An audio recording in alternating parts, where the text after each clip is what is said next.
Existem crimes que não foram esquecidos pelo tempo. Eles foram esquecidos de propósito.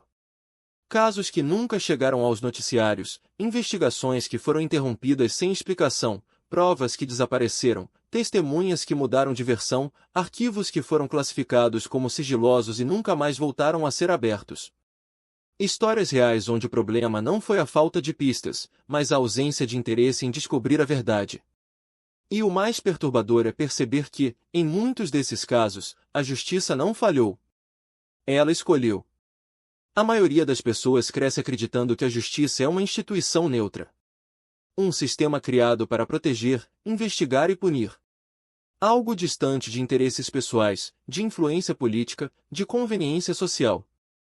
Mas quando você começa a olhar com atenção para certos casos reais, essa ideia começa a desmoronar lentamente. Porque existem histórias em que tudo estava ali, nomes, suspeitos, evidências, padrões claros. E mesmo assim, nada aconteceu.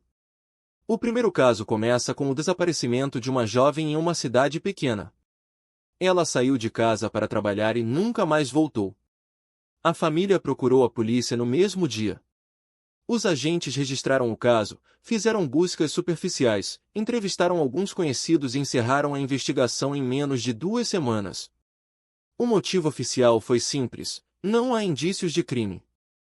Mas havia mensagens estranhas no celular, havia um ex-namorado violento, havia testemunhas que viram uma discussão horas antes do desaparecimento. Tudo isso foi ignorado. Meses depois, um funcionário de uma obra encontrou restos humanos enterrados em um terreno próximo. O corpo era da jovem.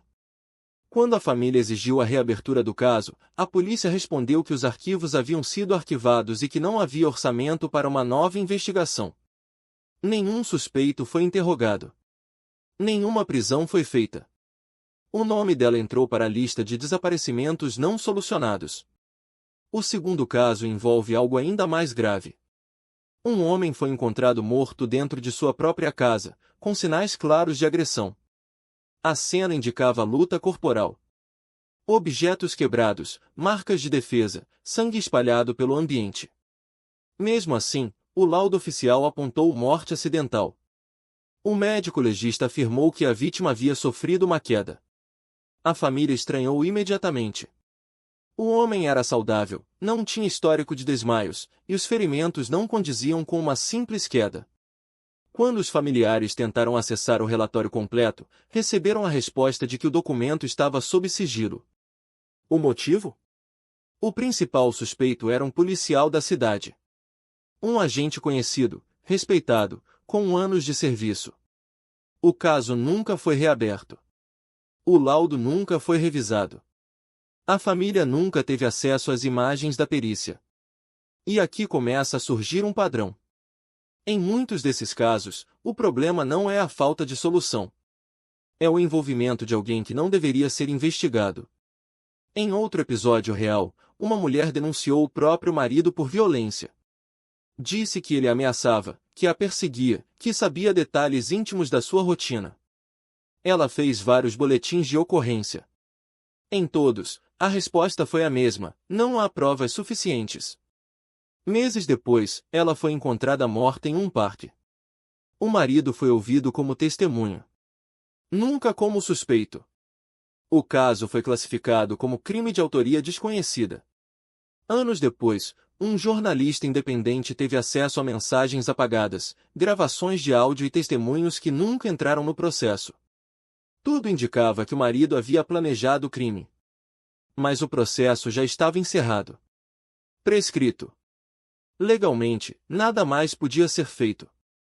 Essas histórias mostram algo que ninguém gosta de admitir: a justiça não é apenas um sistema técnico. Ela é um sistema humano. E tudo que é humano é vulnerável a interesses, medos, corrupção, conveniência e poder. Em alguns países, investigações são encerradas para evitar escândalos políticos. Em outros, para proteger instituições. Em outros, para não gerar comoção social. Em outros, simplesmente porque resolver o caso daria trabalho demais. Existe um tipo específico de crime que quase sempre é mal investigado: aqueles que envolvem pessoas pobres, minorias, moradores de periferia, usuários de drogas, pessoas sem influência social. Quando essas vítimas desaparecem ou morrem, a comoção é mínima. A pressão é baixa. E, sem pressão, não existe investigação real. Um dos casos mais simbólicos disso envolve um grupo de jovens que desapareceram após uma festa. Todos pertenciam a famílias simples. A polícia afirmou que provavelmente haviam fugido. Não houve buscas. Não houve perícia. Não houve registros adequados.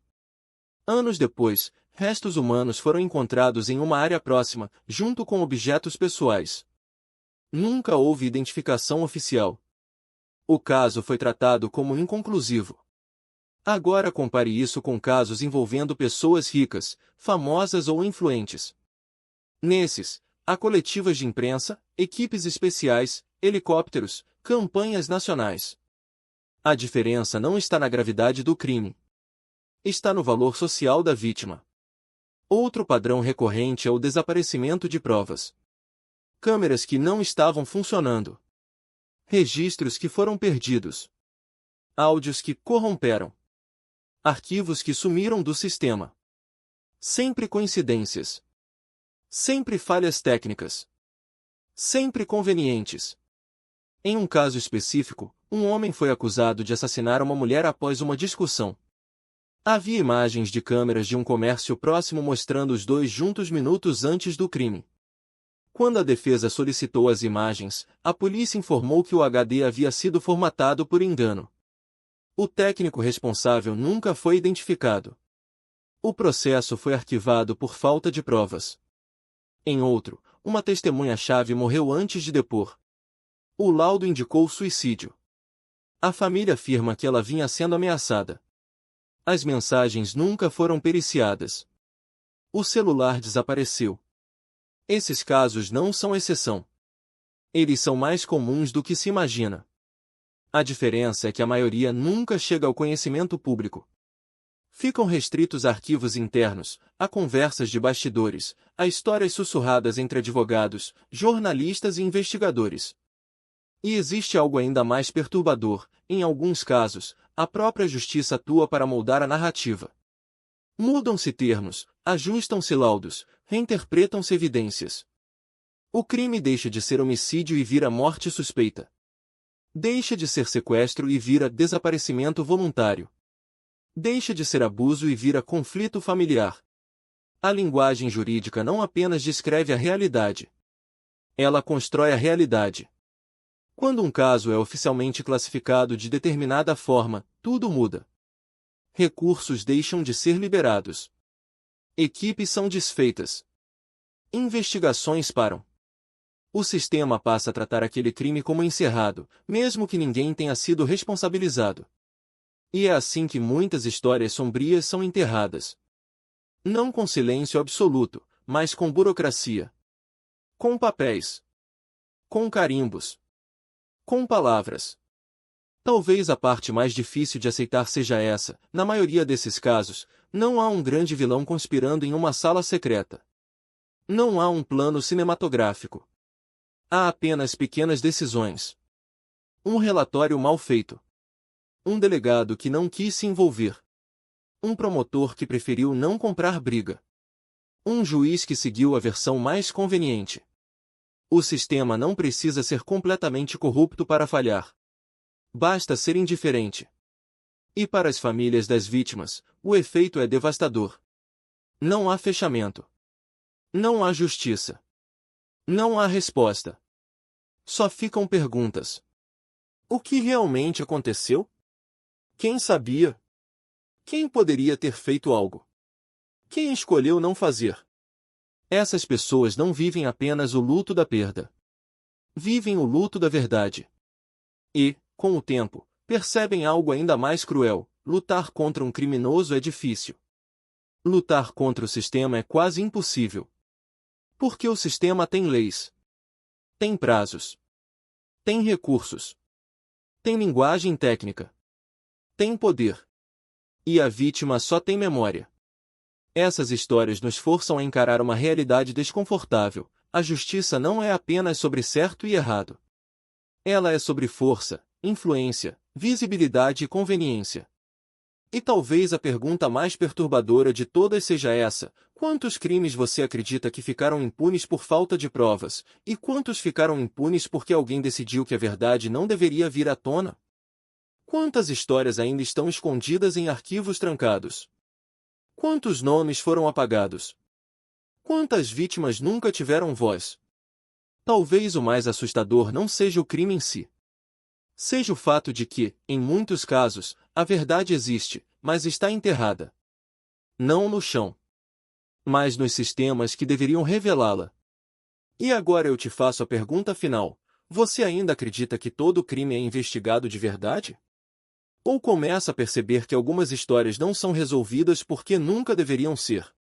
Se esse tema te impactou, deixa seu like, se inscreve no canal e comenta: você conhece algum caso real que parece ter sido abafado?